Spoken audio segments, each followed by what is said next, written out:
नमस्कार, कैसे हैं आप लोग। तो आज हम लोग जो मूल अधिकार का 5वां अधिकार है, संस्कृति एवं शिक्षा का अधिकार, उसको आज हम लोग पढ़ेंगे।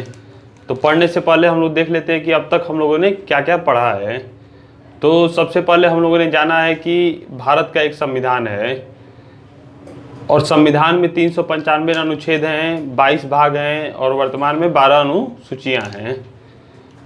तो भाग तीसरा हम लोग पढ़ रहे थे और अनुच्छेद 12 से लेकर 35 तक पढ़ने वाले थे तो उसमें हम लोगों ने मूल अधिकार को देख रहे थे क्रमशः। तो उसमें जो पहला अधिकार है समता का अधिकार, आर्टिकल 14 से लेकर 18, उसको पढ़ा। फिर जो दूसरा अधिकार है स्वतंत्रता का अधिकार, आर्टिकल 19 से लेकर 22, उसको पढ़ा। फिर शोषण के विरुद्ध जो अधिकार है आर्टिकल 23-24, उसको पढ़ा। फिर धार्मिक स्वतंत्रता का अधिकार जो आर्टिकल 25 से लेकर 28 तक दिया गया है, उसको पढ़ा। आज हम लोग संस्कृति एवं शिक्षा के अधिकार को पढ़ेंगे। तो आर्टिकल 29-30 में संस्कृति एवं शिक्षा के अधिकार के बारे में बताया गया है। तो क्रमशः आर्टिकल 29 और आर्टिकल 30 को देख लेते हैं। बहुत ही छोटा टॉपिक है। तो सबसे पहले जानिए, संस्कृति तो समझ ही रहे होंगे आप लोग कि संस्कृति यानी जो प्राचीन काल से जो एक निश्चित समय तक चली आ रही हैं, उसको संस्कृति बोला जाएगा। जो रहन सहन के रूप में भी हो सकता है या विभिन्न तरीक़ों से हो सकता है। तो आर्टिकल 29 पढ़ते हैं। तो आर्टिकल 29 में बोला गया कि अल्पसंख्यक वर्गों के हितों का संरक्षण। यहाँ पे अल्पसंख्यक वर्गों के हितों के संरक्षण का बात किया गया है। तो अल्पसंख्यक कौन है ये भी जान लेते हैं। तो हर राज्य में इसका अलग अलग से डिवीज़न किया गया है कि अल्पसंख्यक कौन कौन है। तो इसमें भाषा और धर्म के आधार पे दिया गया है। तो इसमें हम लोग अल्पसंख्यक को पढ़ेंगे, क्योंकि जैसे यूपी में कौन वर्ग हो सकता है, आप जाएंगे पूर्वोत्तर के राज्यों में तो वहाँ कुछ ऐसे राज्य हैं जहाँ हिंदू भी अल्पसंख्यक हैं। या भाषा के आधार पे जो हर जगह जगह जो कहा जाता है कि हर कोस पे बाड़ी बदल जाती है, तो वैसे ही अपने भाषा या धर्म के आधार पे जो अल्पसंख्यक हैं वो उनके संरक्षण की बात यहाँ पे किया गया है। तो देखते हैं कि आर्टिकल 29(1) क्या कहता है। आर्टिकल 29(1) कहता है कि भारत के राज्य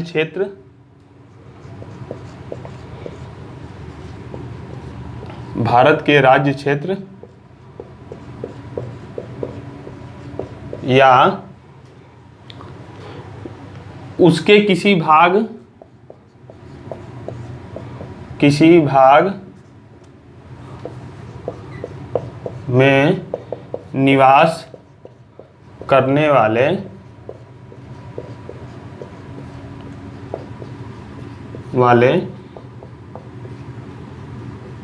नागरिकों जिसकी अपनी विशेष भाषा और लिपि या संस्कृति है, उसे बनाए रखने का अधिकार होगा। क्या है? लिपि, नागरिकों की जिसकी अपनी एक लिपि है या भाषा है या संस्कृति है। भाषा का अर्थ होता है कि जो एक व्यक्ति से दूसरे व्यक्ति के यहाँ जो अपनी बात पहुँचाने का जो माध्यम होता है वही भाषा होता है। जो हम बोलते हैं वही भाषा है। फिर लिपि क्या होता है? जिसमें हम लोग लिखते हैं वो लिपि है। संस्कृति यानी जो हमारा जीवन का रहन सहन है वो संस्कृति है। तो इसमें बोला गया है कि जो भारत के नागरिक हैं वो अपने राज्य क्षेत्र में जो निवास करने वाले नागरिक हैं वो अपनी भाषा, संस्कृति या लिपि जो उनका है उसको बनाए रखने का उनका अधिकार है। क्योंकि भारत एक विभिन्न विविधताओं का देश है और हर व्यक्ति के लिए संविधान में प्रावधान होना भी बहुत ही आवश्यक है। हर व्यक्ति के अधिकार को जो उनके मूल में है उसको सुरक्षित करना भी कर्तव्य है संविधान का। तो वहाँ पे उनकी दिया गया। जगह जगह आप जाएंगे तो आदिवासी हैं, कहीं कोई जनजाति है, तो सभी लोगों को अपनी अपनी उनकी संस्कृति होती है, अपनी अपनी भाषा होती है। तो इस आधार पे सभी को अपनी भाषा, संस्कृति और लिपि को बनाए रखने का अधिकार दिया गया है। फिर इसी में इसका दूसरा क्लास कहता है इसको मिटा देते हैं। इसका दूसरा क्लास देख लेते हैं। इसका दूसरा क्लास कहता है कि राज्य पोषित जितने भी हैं शिक्षण संस्थान, राज्य पोषित शिक्षण संस्थान जो हैं वहाँ पे केवल धर्म, मूल वंश, जाति या भाषा, धर्म, मूल वंश, जाति और भाषा के आधार पे विभेद नहीं किया जाएगा। क्या नहीं किया जाएगा? तो उनमें विभेद नहीं किया जाएगा। देखिए आर्टिकल 15(1) हम लोग जब पढ़ रहे थे उसमें भी दिया गया है कि केवल धर्म, मूल वंश, जाति, लिंग और जन्म स्थान के आधार पे विभेद किया गया है। यहाँ भी कहा गया है कि धर्म, मूल वंश, जाति, भाषा, तो यहाँ पे तो आधार 4 दिया गया है, वहाँ पे जन्म स्थान भी था। तो इसमें और उसमें ये अंतर है।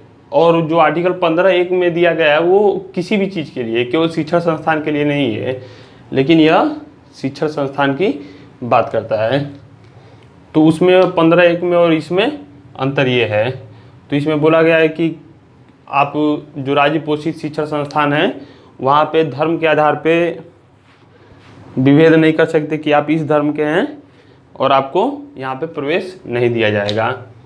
फिर मूल वंश बताया ही था मैं वो वाली क्लास में कि हम कश्मीरी हैं या ये वंश से आते हैं, मुगल वंश से हैं, गुलाम वंश से हैं। तो इस प्रकार से किसी भी जो मूल वंश है उस आधार पे किसी नागरिक के साथ विभेद नहीं किया जाएगा।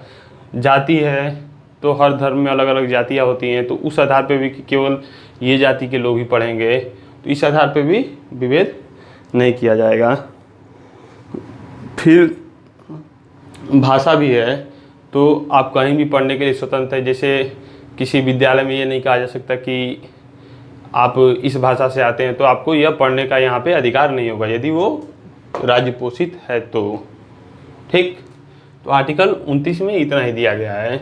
आर्टिकल 29 में जो पहला उसका क्लॉज है वो कहता है कि किसी भी जो भाषा और लिपि और सांस्कृतिक रूप से अल्पसंख्यक वर्ग है उसको बनाए रखने का अधिकार है।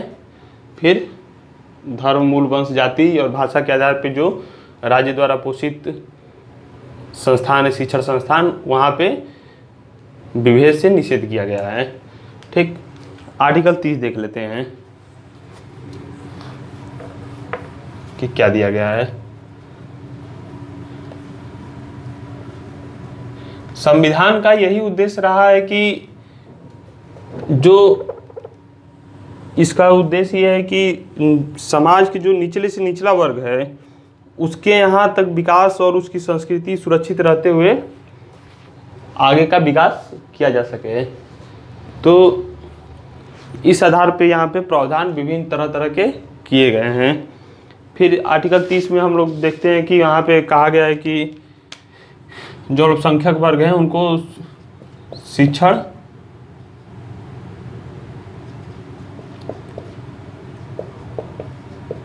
संस्थाओं की स्थापना और प्रशासन करने का उनको अधिकार है।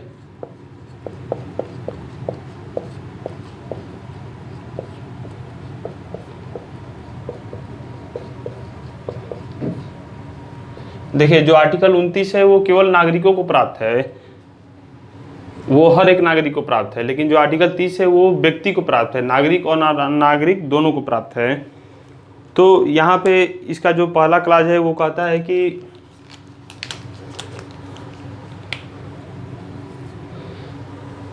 धर्म और भाषा पर आधारित सभी अल्पसंख्यक वर्गों को अपनी रुचि के अनुसार शिक्षा संस्थाओं की स्थापना और प्रशासित करने का अधिकार होगा। किसके आधार पे? तो धर्म और भाषा के आधार पे अपनी रुचि की शिक्षण संस्थान स्थापित करने और प्रशासित करने का अधिकार होगा। जो जो इससे अल्पसंख्यक वर्ग होंगे अपने उसको बनाए रखने के लिए उनको स्थापना का अधिकार होगा। लेकिन इसी में 44वां संविधान संशोधन द्वारा, कॉन्स्टिट्यूशन अमेंडमेंट एक्ट द्वारा 1978 द्वारा इसमें ये निर्बंधन लगा दिया गया है कि जो उनका संपत्ति क्रय विक्रय करेंगे या जो भी रकम निर्धारित रहेगी वो विधि द्वारा नियमित होगी, जो सरकार द्वारा बनाई गई विधि है उसके अनुसार वो विनियमित होगी। तो यहाँ पे बोला गया है कि धर्म और भाषा के आधार पे शिक्षण संस्थान की स्थापना की जा सकती है और उसको प्रशासित किया जा सकता है। स्थापना से तात्पर्य ये होता है कि किसी भी बिल्डिंग भवन का निर्माण किया जाना, और प्रशासन का मतलब कि उसका कार्य संचालन या उसके कार्यों को कार्यान्वित करना जिस उद्देश्य से उसकी स्थापना की गई है। फिर इसी में है कि इसका दूसरा क्लाज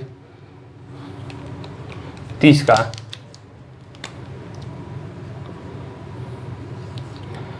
कि राज्य द्वारा पोषित या राज्य द्वारा यदि किसी शिक्षण संस्थान को सहायता दिया जाता है तो इस आधार पर विभेद नहीं करेगा वो राज्य कि यह शिक्षण संस्थान धर्म या भाषा के आधारित पर किसी अल्पसंख्यक वर्ग के प्रबंध में है।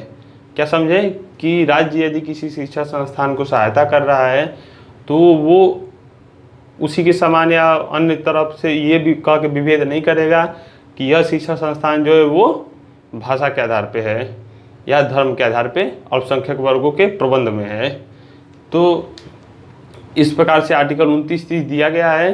जैसे आप कह सकते हैं एक बार वाद आया था कि रामकृष्ण मिशन के बारे में पूछा गया, तो वहाँ पे न्यायालय ने कहा कि यह अल्पसंख्यक समुदाय का वो नहीं है, संस्था नहीं है, ये सनातन हिंदू धर्म से चली आ रही है और ये बहुसंख्यक रूप में वो अपनी उसको हिंदुत्व को या उसमें जो शिक्षा दी जाती है वो अल्पसंख्यक समुदाय का नहीं कहा जा सकता। फिर इसी में आगे आता है कि जो शिक्षण संस्थान द्वारा मान्यता प्राप्त करना है या जो भी करना है वो उनका मूल अधिकार नहीं है।